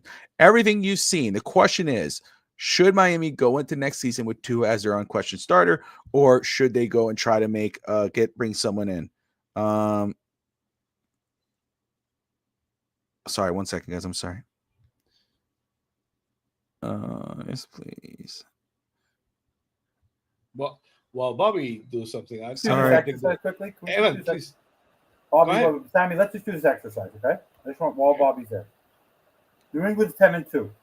They're in the playoff spot. No matter what, they have the tiebreaker over the Dolphins. Unless the Dolphins beat them by a lot, they're in the playoffs. Whether wild card or not, or first seed. Denver 9-2. They're going to regress and lose. Jacksonville 8-4. They need 2 more wins over the next couple games to get into a playoff spot, or they can win their division. Baltimore is in a battle with Pittsburgh, and let's say it's only one of the 3, but it was Baltimore, Pittsburgh, or them. So they're not in the wild card. Fine. So forget about them. The Chargers are 8-4. They need 2 more wins. That's it. They already have the Dolphins. Herbert got hurt today, right? I think Herbert. I can't remember. I don't know, but they have 2 wins. Indianapolis, they're 8-4, 2 wins away. Buffalo, 2 wins away. 3 wins away. 3 losses. Last column are 3 losses. Yeah. So think about it. There's all the teams we're competing against right now that are in the wild card spot. That are in the wild card have 8 wins. We have 5. Playoffs, guys. It's crazy. It's insane. Not normal. Buffalo's not losing. Not winning only 1 more game. Indianapolis is not going to drop another game. You're just talking about the guys who are in the playoffs. Now do the ones that are in the hunt ahead of us.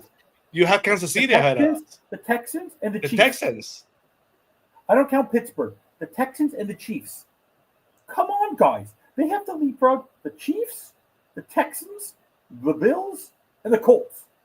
Really? Come on. It's unrealistic. It's just unrealistic. Unbelievable, guys.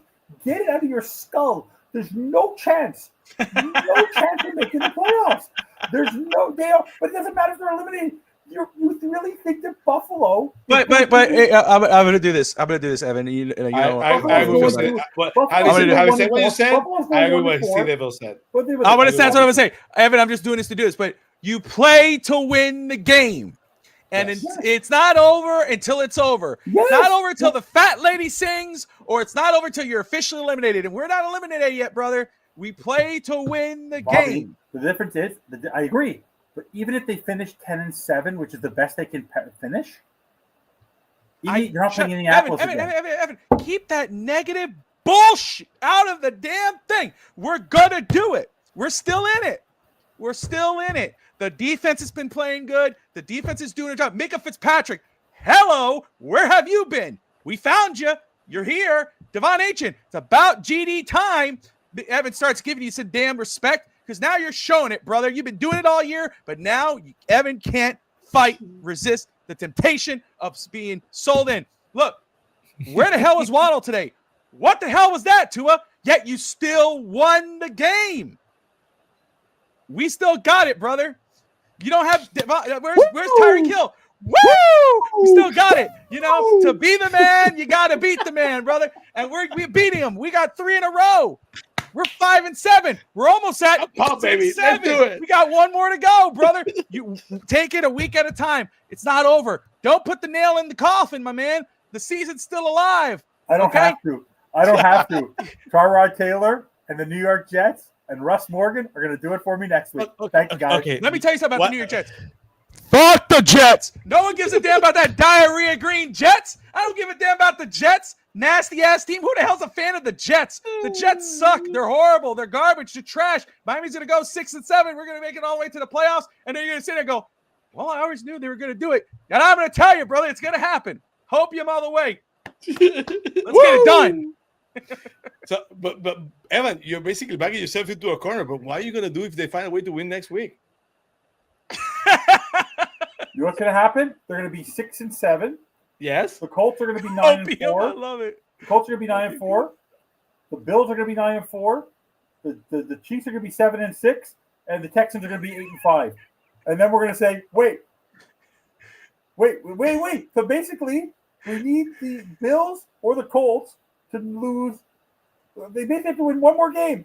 One more game. In 2 weeks, it's over, guys. In 2 weeks, it's over. Thank you. I ain't worried about 2 weeks. We got what we need to do today. We won the game, despite it all, Evan. Despite the interception, despite the pedestrian ass quarterback play, the horrible receiver play, we still won the game. And we're gonna find a way to win next week, brother. All you gotta do, listen. In the words of Bo Dallas, all you gotta do is believe, my brother. Believe. So should I be like Ted Lasso? Ted Lasso and have the memory of a goldfish? That's what Tua has, eh? Tua has the memory of a goldfish. I'm sorry. From now on, I'm calling Tua goldfish because he doesn't remember what he did the day before because he thinks he played well. Hey, you can lose 5 more games. We're not getting rid of either one of them until the end of the season, brother. So take the hopium and copium and just let it ride. Let it ride. Bobby. And I'm just doing this. Admit it, Bobby. Bobby and Sammy. Okay, that was great. What part of you? That's the kind of thing I do. That was great. Guys, what part of you today, when it was 21-17 and they got the onside kick, or when they scored for the 2-point conversion, percentage-wise, that the Dolphins were going to blow it? Did you ever have that sense at one point that the Dolphins were going to blow this football game? Yeah. And had they blown it, Bobby, in that fashion, either on the onside, Sammy, on the onside kick, or if they would have gotten the 2-point conversion, got the ball back, went to overtime, do you fire Mike McDaniel tonight? Had they blown that game? And do you bench Tua? Let me ask you, had they lost this football game also, would you have done both of those things? I'm just curious. They should have benched Tua earlier this season, and they should have fired McDaniel. No, you gotta believe, Bob. You gotta believe. Come on, no, that's 2 different things. That's 2 different things. I'm telling. No, you see. What if they lost today? What if they didn't though? See, that's the thing with you. You know, you try to find ways to change the narrative. I'm giving you facts, brother. They won. They won. Creator. They won. And you asked me that question. I give you they should have fired him a long time ago, but they didn't. They're here. They have to win the game. Guess what? They're winning. Guess what? The graphic is there. It's official. We're in the hunt. We're like 4 spots down for being in the 7th seed, brother. So again, excuse me. All you have to do is believe. Believe. Yeah. You got it. Yeah. They're still in it, baby. Sea Devil said it. You see, yeah, hook, line, and sinker. Hook, line, and sinker. No, Evan wanted it, and I did it. And you know what? It's fun. It's all fun. And, you know, I wanted to end the show 45 minutes ago, but it's good because I was like, we're good. We don't need any more. But Evan's like, no, hold on a minute. I don't care. Screw your kids. Screw your family life. You haven't had dinner yet? Who gives a damn? Let me go ahead and throw a couple baits in there. And you know what I said? I'm going for it, brother. You in at the end. I knew what he was doing. You know, it's all good. By the way, this is what makes me Costanza. Yes. And always remember, Bobby, if it wasn't for Bobby Finstall, there'd be no Costanza. It's all your fault. Created this monster. Blame me, everybody. It's all your fault. I'm so disappointed. He was once one of you in the comments, and I was like, "Hey, come on the show," and he's never left since. And by the way, everybody that I know, funny enough, who watches, who's peaked, has said, I can't believe you actually are funny, actually know what you're talking about. And boy, oh boy, do you know how to poke the bear. Actually, I'll tell you what. I had a conversation with someone a couple of weeks ago. I said, listen, we were talking off instance. I said, listen, I love Evan Poster. I think he's a great guy. I met him in person. He's a wonderful human being. Great guy, a great family man. I can relate to that guy. I can talk with him without Finstanza. That is awesome. No, there's no one truly better, man. Finstanza is absolutely great, man. And we play off well. But yeah, yes. You know, I could be the Hopium guy. I'll be the you know, I'll throw it out. You know how I got accepted? I don't want to make Bobby emotional. The day I knew I was accepted by the Finstock Sports Network was when I got a bear hug from the guy over his shoulder. Never met me before. Met him for the first time, gave me a bear hug. Mm-hmm. That's awesome. That's when I was accepted into the FTSN family. That was a low blow, but not very nice to say. Why is that a low blow? Because you're gonna get me emotional. I told you. I got Network. And I don't see that poop. I got FTSN, Melendez blood rubbing through my veins. I'm telling you. Oh man, no, dude. Yeah, no doubt, no doubt. It's funny. I'm sorry, but I didn't have a chance to ask you. Did you enjoy your appearance on Vince TV because you finally went to Vince TV? That's true. Fantastic. Okay, that's awesome. I had the best time. I told you I'm the butt of every joke. I love it. No, that was great. So Vince TV's awesome. I should have been playing along. It was so entertaining that I made it to Vince Faithful the next day. I wasn't even there on the Vince TV episode. I just love that part where Sammy's like, Bobby, help me with this. I'm like, I don't want to. No, I'm not hosting right now. I'm not saying a thing. No, help. Who should I place a bet on winning the Stanley Cup? You guys follow hockey. Evan. Colorado. Avalanche all day long. Wow. They've lost one game in regulation this season. One. Wow. One. There you go. They are so D-Dub says Golden Knights. The Golden Knights are not playing as well. No, they're fun. Breaking news: we are not in the hunt anymore because NBC just put the stand. They only want to 10th, so the Dolphins are not in the hunt anymore. No, womp. I can actually see a scenario where they could get to 9-10 wins. The problem is they've run out of runway. Way too early. Hey, here's the hope and dreams. You ready? When Sammy said that, we were all high, and this is it.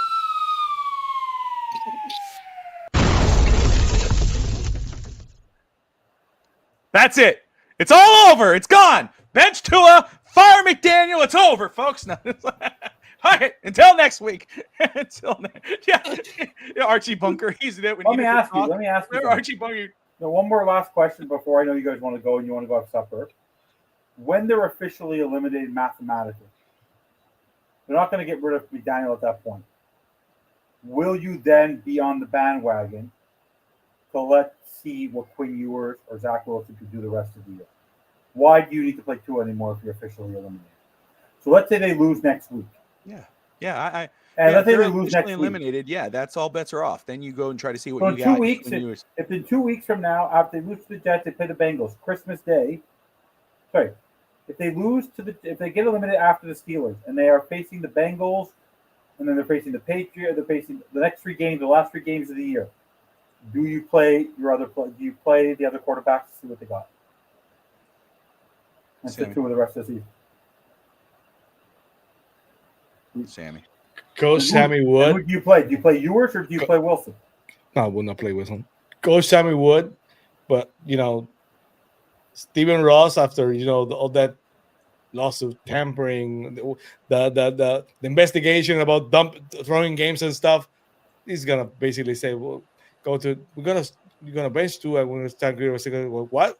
They're gonna say we're tanking. We're not gonna do that." So I don't think they're gonna go that route just because of the sense of optics. I know it's stupid, but that's what I think.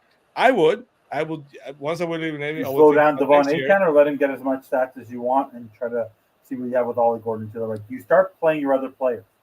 I would have the sense, basically the same sense. I would say that if we were leading by 40 points, you start benching people at the third quarter. I will play the best people, and after the third quarter, I will start benching people.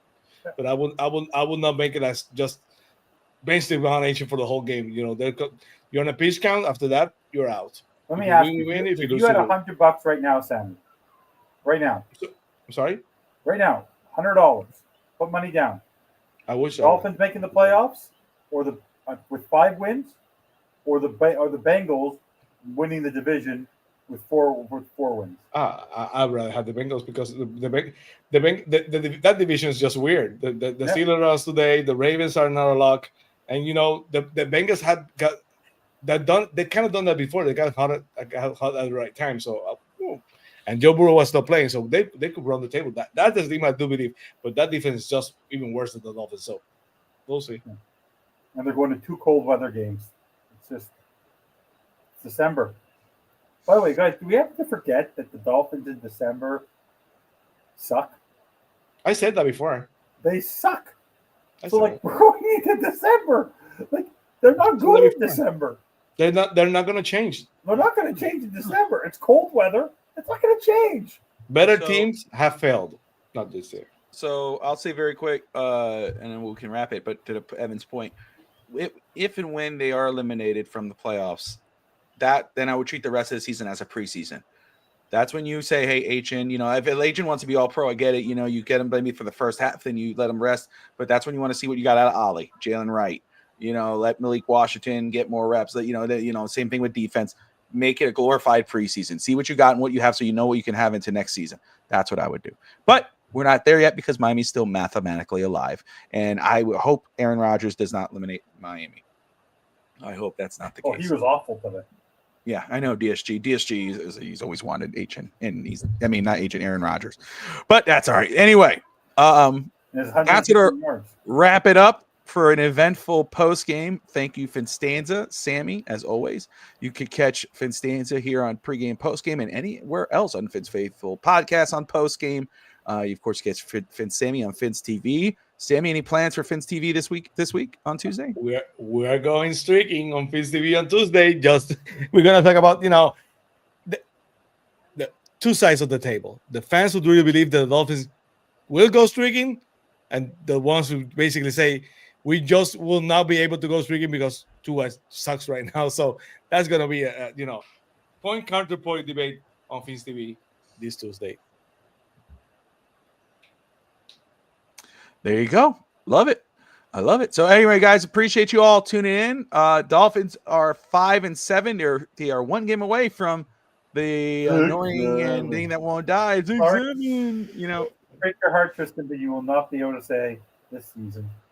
I think it's going to happen just because of Tristan. I think it will happen just so he could say that. Dolphins are going to break his heart again and not give him what he wants because that's what they do. They're going to give you a lump of coal every Christmas. There's Lou. Happy birthday, Lou. How was the ambiance at the stadium? It looked pretty empty. How was the ambiance at the stadium today? What was the sense of the stadium? I'm curious what the sense of the stadium was for the $5 tickets. In Canadian money, it was $11, brother, in USA. I'll tell you what. Hopefully they go down because I'm checking tickets for the Buccaneers game and. Those are like you're playing. When they get eliminated, it had a lot to do with our opponent. Snowbird. I think the Buccaneers games would be more expensive for sure. So anyway, no, it's also because of the Snowbirds. That's true. But anyway, appreciate everybody watching. Thank you all so much. Like and subscribe, and most importantly, Dolphin fans, 3 in a row, baby. Go streaking with Fin's TV on Tuesday. Who was number 1? Fins up. Appreciate you guys.